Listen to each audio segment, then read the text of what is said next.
What's up, football world? This is the Bucky Brooks Show, and I am Bucky Brooks.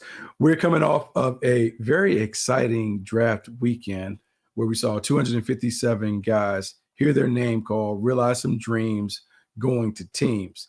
And as much as I want to celebrate the 257 guys that are going, I don't think it's fair to talk about the draft without talking about the biggest story that really hung over the draft the entire weekend, which was Shedeur Sanders and the slide that Shaduer Sanders endured over the course of the weekend. Now, I think it's important that we give it its proper context and make sure that we understand and respect all of the other players. And we'll talk about all the other players at another podcast or whatever, but it's important that my first time coming back and being able to address it, that I can address everything that we now know about the Shedeur Sanders slide and why it ultimately happened. And the best way that I can describe kind of like the cause or the root of the slide are a few different reasons. One would be the talent didn't necessarily meet the tolerance that teams had. Secondly, not participating in the process cost Sanders an opportunity to go much higher than he could have. And then the third thing, and one of the biggest issues, would be the Coach Prime effect. And so we'll examine all of those things. And then at the end of the show, I want to talk about the quarterbacks that were picked and talk about how they fit and how I can see them having success at their new destinations. But back to Shedeur and what happened over the course of a weekend where we thought he would be celebrated and hailed as a first-round pick. And what I would tell you is Shaduer Sanders on tape, to me, was a pretty solid prospect. He was someone who didn't necessarily rate out as an A-plus arm talent or an A-plus athlete, but there were times where you saw him play at an A-plus level. Part of that was supporting cast with Travis Hunter, number 2 overall pick in the draft. Some of that was also his ability to play within a system that set him up for success with isolation routes and throws over the middle where he could throw with touch timing and anticipation. All of those things were good. As a player, he certainly, to me, looked like a bottom of the first round talent, someone who could be a starter in this league, someone who needed all the stuff around him to be right. But I could envision him being a Jared Goff, Geno Smith type quarterback. Now, to do that, he needed to fully go through the process and prove to people that he could be that player. Now, one of the things that I can tell you about as a former player and a former scout, the process is everything when it comes to the draft. We can talk about how someone looks on tape and evaluate the tape and those things, but you got to remember, teams don't meet players until the calendar flips in January. And even then, we're talking about a very limited window where teams can get to know a player. That window typically is All-Star game, Combine, Pro Day, and maybe the top 30 visit. Well, in each of those situations where you can get to know a player, I would say that Shaduer Sanders failed the process. And the reason why he failed the process was not necessarily all of his performance during the process. He didn't participate in the process. So let's break down where he didn't participate. Shaduer Sanders was invited to play in the East-West Shrine Bowl. As the marquee player there, the expectation was, hey, he'll practice, but maybe he won't play, but he'll practice, and scouts will have an opportunity to see him outside of his normal setting. They will have an opportunity to see him coached by coaches that are not his dad. They will see him in an offense that has pro concepts that would enable us to evaluate him, see him, and confirm or question some of the things about his game to help us make that evaluation. Sanders decided not to participate. And in not participating, he prevented himself from really making a strong impression to scouts about what he could be at the next level. But that's okay, because we've seen people elect and move out of the All-Star game process and it not become a detrimental decision. Well, the next event, the next tentpole event where people could meet Shaduer Sanders was at the NFL Combine. He would have an opportunity to work out in front of all 32 teams, every decision maker in the building, and every coach in the league. would have an opportunity to see Shedeur Sanders throw the ball against his peers and contemporaries. We saw Jackson Dart and Tyler Shough and Jalen Milroe and all those guys elect to throw the ball in front of everybody, even Will Howard, who some would say may have had the worst throwing exhibition that we've ever seen, he participated in the process. Shaduer Sanders didn't participate in the combine. He just elected to interview with teams. He didn't work out, didn't do those things. And look, that's his right. It is optional if you want to throw or not. But I can tell you, when it's very tightly contested for pole position, if you're competing with a bunch of dudes and they grab the ball, they have an opportunity to leave a lasting impression on evaluators when you decide to sit on the side. The other thing, when it comes to the interviews at the combine, there was talk and conjecture about Shaduer Sanders not interviewing well. There were reports that came out. We heard Todd McShay. We heard others talk about the interactions maybe not being the best with Shaduer Sanders and others at the combine. Now, remember, I've told you that there are only a handful of touch points where teams can get to know prospects. The combine is like the biggest one. In fact, the combine is the one that we kind of count on the first interaction between team, decision makers, and prospect. So it's a big deal when you have an opportunity to sit in front of the decision makers and to make a favorable impression to them as you're seeking to be the face of a franchise. Some would say that Shaduer Sanders might have misplayed his situation, didn't understand where he really sat on draft boards, and didn't fully engage in the process when it came to the teams he talked to, the number of teams he talked to, the way that he presented himself in those meetings.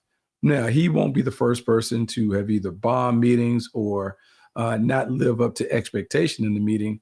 But as a quarterback, the standard is so high in terms of what they need to be able to do and what they need to handle as the face of the franchise. If I could tell you the way that we used to talk it in the scouting business, we would say that the franchise quarterback needs to be presidential. He needs to be someone that you can see with a regal presence, that he is the embodiment of what this franchise is about. Well, for us to make that determination, we have to interview him. We have to feel good about the way that he interviews and comes off. And we have to be able to rubber stamp and be like, oh, no, he's solid. He loves ball. He loves all these things about it. And football is the main thing. It's not a part-time thing. By not fully engaging in the process, Sanders opened up questions about how would he be as the face of the franchise. It's not the end of the world, but it rubs some people the wrong way. And now you're beginning to get a drum beat of like, hey, what's going on? How do we feel about this? Is he really in it? Is he not in it? All of those things. But you still can't ignore it if the talent is at a level where you're like, the talent is so good that we can tolerate a prickly personality. Let's think about Aaron Rodgers and how Aaron Rodgers has been maybe the last decade of his career. Not always the easiest to get along with, not always the greatest guy, but because he was so talented, you tolerate it. The same would be said for Shaduer Sanders if the talent was up there. And I'm saying he was a very good player in my estimation, but teams are now beginning to weigh the talent versus how much are they going to tolerate for someone who's been a non-participant in the process. Within Big 12 Pro Day comes and he elects to sit on the side. He doesn't participate in that. I do some interviews with him at NFL Network, but he doesn't throw. He just kind of walks around, kind of does his thing, which is fine, supports his teammates. So you see that part of it. But what you don't see is you don't see him throw the ball around and do that. Now, some of the guys that went to the combine didn't participate in the Big 12 Pro Day. Some of the guys did.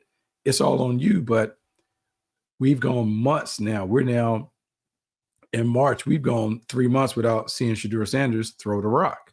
And so the longer you're away, the more people can now become attracted to other options who are steadily participating in the process. We saw a guy who was unheralded, not really talked about, and Tyler Shough begin to gain momentum in scouting circles because he was a willing participant in everything.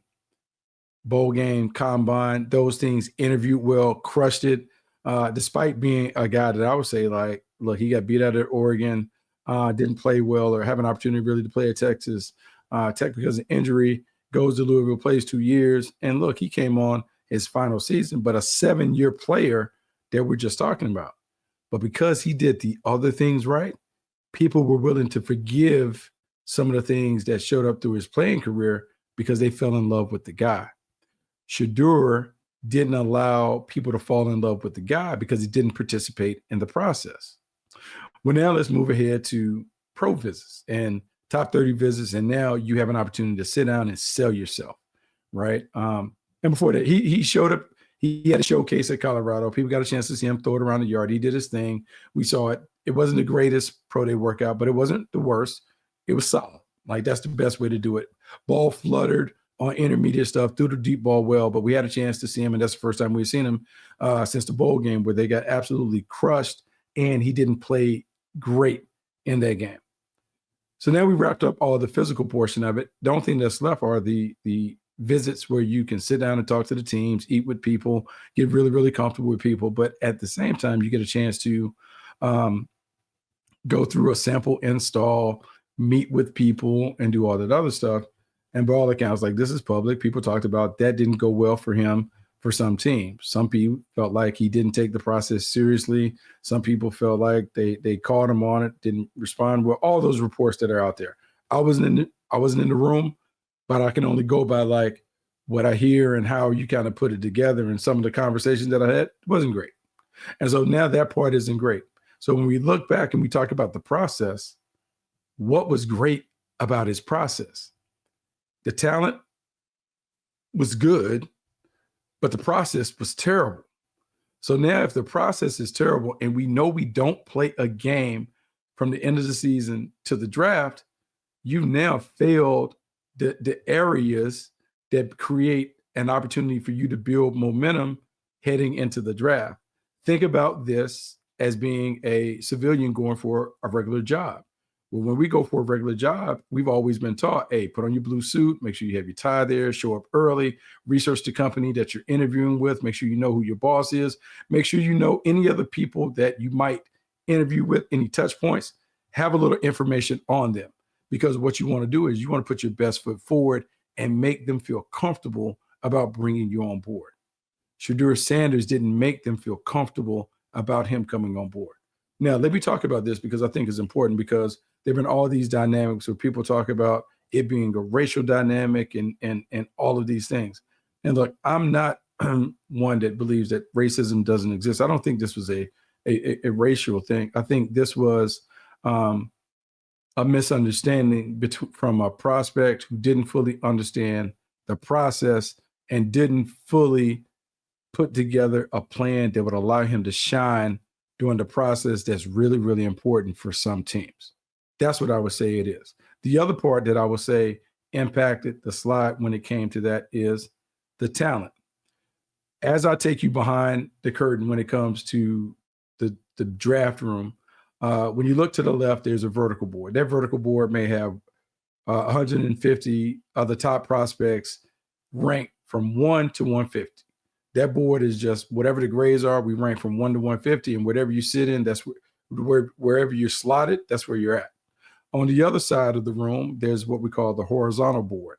That is broken out by position. And so you have quarterback, running back, wide receiver, tight end, offensive tackle, guard, center, all of those things all the way across the board. Defense will be on the other side or whatever. We're just focused on the offense. So now what happens is we have the vertical board that has everyone ranked from 1 to 150 by grade. We have the horizontal board, which has everyone ranked according to grade and round value. So if we think about 7 different blocks, where the first round block is at the top, and depending on where the grade is, you can be at the bottom of the block, the middle of the block, or the top of the block based on grade. So let's just say Shedeur Sanders was at the bottom of the block in the first round. Well, now in day one, if he was graded like that on your team, and remember, all 32 teams grade the player differently based on their own set of criteria and how they see the talent. Well, if Shedeur Sanders is at one block and this team may need an offensive guard, and the offensive guard has a higher grade, they go with the offensive guard. That is for a lot of these teams that had already solved or semi-solved their quarterback situation. They didn't need a young quarterback. So when he began to fall, there were teams that didn't view him as the superior talent, where you have to leave your ideology behind, your ideal, your philosophy behind, to take the quarterback in Shedeur Sanders. Because now you're grading the talent, his talent versus the talent of another person at a position of need. I'm gonna go with the other person at a position of need who might be more talented. So that shrinks the number of teams that are available for Shedeur.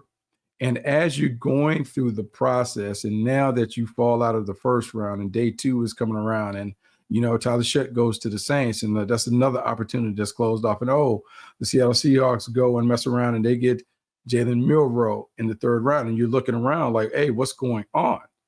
Now there are no other teams that truly had a real need at quarterback. And because you didn't participate in the process, or you made people feel some kind of way with the way that you interacted with them in these meetings or whatever, now you don't have anyone that wants to save you, because they love you, they trust you, believe in you, and they think that, hey, even if we have a good situation, this dude is so good that he's going to find a way to make it. You box yourself in because you haven't fully engaged in the process. So that's part of it. We can talk about on field, the evaluation, the talent, and those things, because that impacts the grade. Look, very good, not elite. We talk about, everyone is talking about it, arm strength, athleticism, all those things took a number of sacks and all that. But when protected and playing on time, really good player.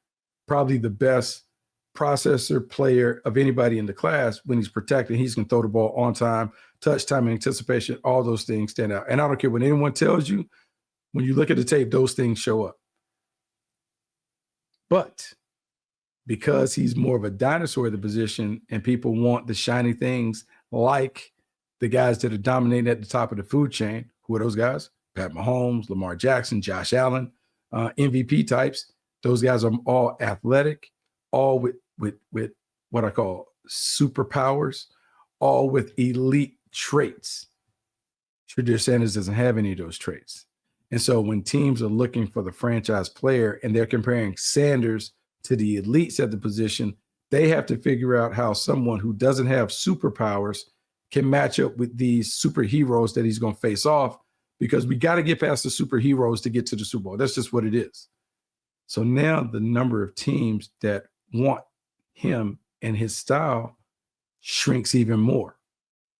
So now let's take that. You have a small pool, you have non-engagement in the pre-draft process, and then you have what everyone will call the Coach Prime effect, meaning Coach Prime is a Hall of Fame player, great coach, but a star power galore when it comes to what he was able to do as a player, what he was able to do on TV, how he continues to command attention.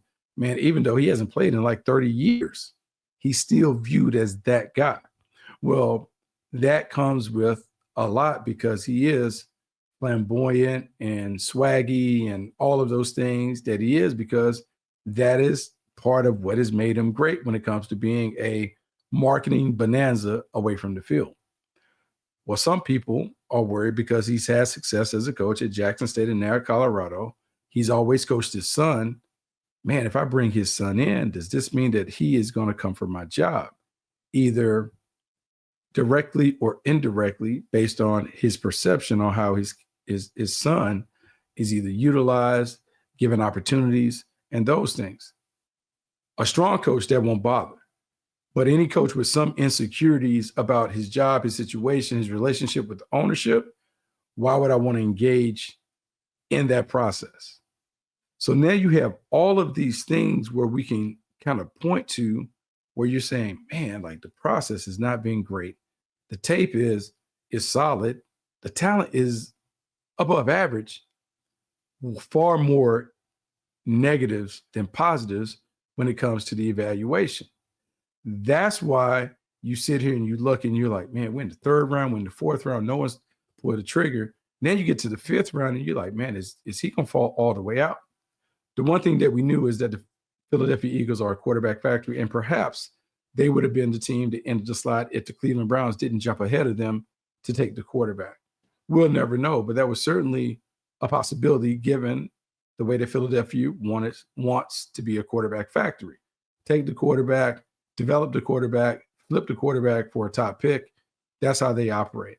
Maybe Sanders is going to be that, which makes it very interesting for Cleveland to jump ahead of the Eagles, because the Browns not only bypassed Sanders a million times, they took a quarterback in the third round in Dillon Gabriel. The quarterback taken in the third round is expected to make the team because the first 3 rounds of the draft are traditionally locks to make the team, especially at quarterback. Well, now you've created this weird dynamic where you have the third round quarterback who's a lock to go in, but you got Shaduer Sanders in the same room. You've traded and acquired Kenny Pickett from the Philadelphia Eagles, and you just signed Joe Flacco as an emergency guy. Well, now you're looking at 4 dudes, and that doesn't even include Deshaun Watson potentially walking around, popping in and out as he rehabs. You're now talking about 5 dudes, but really 4 competing for maybe 2 spots, maybe 3 spots. Let's be generous. But when you look at it, this has become the hardest situation that Shaduer Sanders has ever had to navigate in his playing lifetime, because he doesn't have a golden parachute. There's no one that can save him. The only person that can save him is him based on how he plays. He is now engaged in a battle.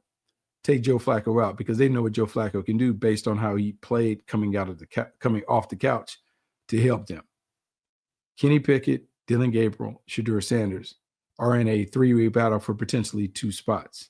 What we know about Dillon Gabriel, unless he messes this all the way up, he's going to be there because they gave him enough money to keep them there. So now this battle comes down between Kenny Pickett and Shedeur Sanders. Kenny Pickett, the former first-round pick who's bounced around two stops from being the starting quarterback in Pittsburgh, to Shedeur Sanders, who was expected to be a first-round pick, but now is in the 5th round. How does Shedeur manage that when he comes in as QB4, QB5 on the team? Can he roll up his sleeves and get grimy and dirty and take the job? Because right now, without the leverage of being a top pick, look, man, the Browns aren't tied to anything Sanders related. He has to earn the right to be on the team and then to be in the rotation as a potential starter. Now, if he does what he's supposed to do and you look at the talent, you would say that he has more talent than Dillon Gabriel, but Dillon Gabriel has more trust of the coaches based on how he participated in the process. Sanders must earn that trust and then take over the job with his talent. Can he do that? Only he knows how he handles that, which is why this is such a fascinating thing. But it's one of the things that we had to talk about coming out of this draft. Why does Shaduer Sanders slide? What does it mean? And can he get back up? Look, I'm confident that he can get back up and make it happen, but he has a long road to hoe to be able to get to the point where he legitimately can compete for the starting job. We'll see how it works out for him. Now, before we go, I want to talk about the other quarterbacks, because I feel like these other quarterbacks literally lived in Shaduer Sanders' shadow the entire weekend. And I won't talk about everybody. I just want to talk about the top ones until we get the Sanders, because I think, to me, that makes sense. Cam Ward going to the Tennessee Titans. Bravo. I love it. I love it because with Cam Ward, we talk about the tools, the talent, the toughness, the tenacity. He is very much like Steve McNair when Steve McNair was the quarterback for the Titans. Physical, rugged game, but man, superior arm talent. makes the throws easily. You love what he brings to the table. You can build around it. Jackson Dart, bottom of the 1st round, going to the Giants. This is really interesting in terms of why Jackson Dart was the pick at the bottom of the 1st round. For reference, Joe Shane, Brian Daboll worked together in Buffalo. Quarterback in Buffalo was Josh Allen. The quarterback in Buffalo was a true dual-threat quarterback who was rugged enough to make things happen as a runner, but talented enough to make things happen as a thrower, in the pocket, outside the pocket. When the Giants looked at the quarterback class and they looked at Jackson Dart to them is a version of Josh Allen or Jalen Hurts, a dual-threat quarterback. Physical, can run it, can make plays, tough as nails. Everyone raves about his toughness, even his teammates, because we talked to a bunch of them throughout the process, and they all co-signed on him being a dude. The thing that also helped Jackson Dart convince the Giants that he was the right guy for them, go back and listen to the phone call that Brian Daboll and Joe Shane made to Jackson Dart after they picked him, and how both of them, Daboll and Shane, said, man, we just love how you crushed the process. We love how you went about your business. And that's what swayed him that he was the right guy. Now, remember early in the show, I talked about the process and how Shaduer Sanders didn't participate in the process, and that hurt him. Jackson Dart's participation in the process helped him because he did everything, and every step along the way, he improved throughout the process. So going through the process isn't about displaying perfection, but it's displaying the courage to participate and to hear the feedback so you can get better. Jackson Dart doing that has helped him with the Giants, and the Giants will take what they've learned from dealing with Josh Allen, what they learned from dealing with Daniel Jones and having him lead them to the playoffs, and they'll put together a plan for Jackson Dart to be successful as a dual threat quarterback. Don't know how soon it'll be, but man, there's going to be pressure to get him on the field because these guys on the hot seat, given the last few years, and the Giants falling behind the division. Jackson Dart shouldn't start from day one, but man, somewhere in there, if Russell Wilson falters, the door's going to be cracked for Jackson Dart. Good situation for him to be in because he has people that absolutely love him and have experience building around his skill set. Tyler Shough going to the New Orleans Saints. This was interesting because this had been the conversation a few weeks leading up that Tyler Shough could be with the Saints. Not at 9, but somewhere maybe in the first round or second round, he would be the guy for them because the synergy, the connection between Kellen Moore, who Kellen Moore has coached, and what Tyler Shough is as a player.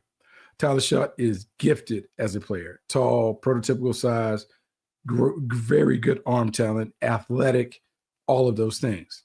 Man, it is easy to fall in love with him, particularly if you spend some time coaching Justin Herbert and those things. They're not quite built the same, but they may have similar intellects and those things. Man, Kellen Moore can sit there and look. Hey, Tyler Shough is an older, experienced player, 7 years of collegiate experience. It matters in some positions, not this position, but we can find a way to work around it. More importantly, I can build around him, and I can get him to be our starter, particularly with Derek Carr sideline. The connection between Kellen Moore and Tyler Shough was apparent and obvious when they taught each other at the presser. They challenged him. He responded. He's been open about the adversity that is faced and how it has impacted his game, while also displaying the potential to improve steady over time, which made him the pick at that point. Jalen Milroe. Jalen Milroe is so interesting because I don't know if there's a more talented quarterback prospect in the draft. And what I mean by talented, I'm just simply talking about the tools. There's no one that runs like him, and there's no one that can exceed his deep ball prowess in terms of how he pushes it down the field. There are a lot that can become better intermediate passers in those things, but at the best, his best of best, or when he's at the best version of himself, elite running skills and elite arm talent as it relates to pushing the ball down the field. If you're the Seattle Seahawks, you're intrigued because you just don't see guys his size run 4.3 like he did at quarterback. You also don't see guys run power and counter like he did at quarterback with the kind of success that he had. Worst case, what you're thinking is maybe we've uncovered a Taysom Hill type player that we can maximize in a bunch of different ways to take advantage of his athletic talents and his tools. 2, we may have an athletic quarterback to really develop behind the starting quarterback and Sam Darnold and work behind Drew Lock until he's ready to maybe move up to number 2 or number 3 based on anything that could possibly happen. What you've done and taken a super athlete, a stud athlete in Milroe, you have created the opportunity to do so many different things to get him on the field, to maximize his point scoring potential while also developing as a player. And he also eases into a lineup where he doesn't have the pressure to perform right away. You think about Sam Darnold, Drew Lock, and him, easy peasy situation for him. He can come in and concentrate every day on getting better. And the team would tell him when he's ready to have an opportunity more so than him dictating to them. Final one before we get to the Shaduer pick was Dylan Gabriel coming off the board for the Cleveland Browns. Now, I'm going to be honest with you. The Gabriel pick surprised me because he's so undersized. He's so small. He's so tiny. But, man, you can't dispute the production. Everywhere he's been super productive. UCF, Oklahoma, Oregon, throws it all over the yard, terrific teammate, well prepared, well spoken, a lot of positive traits, particularly if you're going to be a backup quarterback. This is a dude who is going to be given an opportunity to start. And he's going to be given an opportunity to start in a system that has elevated Kirk Cousins and made him a viable option at starter. This is a great chance for Gabriel to knock that out and make it happen for himself. But he's going to have to be able to do it knowing that competition is hanging right over his shoulder. And trying to go throw for throw with him and Sanders is going to be interesting because it is going to be a very competitive environment. And how do they get together? Gabriel has to still win the job from a rookie and then kind of knock off a veteran, even though in my mind, he's guaranteed to be there. How people respond to pressure will ultimately determine how they play under pressure in games. And that should be a good thing for the Browns as they look at their quarterback situation with Gabriel and Sanders as two rookies vying it out for a major bone and being a contributor to a team. And so we'll wrap it up there. We talked all about quarterbacks. We gave you 30 minutes of just quarterback talk in this draft. There are others, but I wanted to focus on those guys because I think those are the guys that have a realistic opportunity of making an impact. I wanted to break down all of the things that I've seen in the Shaduer Sanders slide that I wouldn't say warrants him being the fifth round pick, but I can see why he was a fifth round pick. Next time we come back, we'll review the draft. We'll talk about the hot points, what the draft is about, what we learned from it, and all of those things. But until then, make sure you rate, review, subscribe to the podcast, wherever you get your podcast. Make sure to shout out to all my Believe colleagues because they're doing great work for their respective teams and sites. And lastly, make sure you come back to the next Bucky Brooks Show because so we can continue to grow the community. Until then, I'm Bucky Brooks, and I'm out.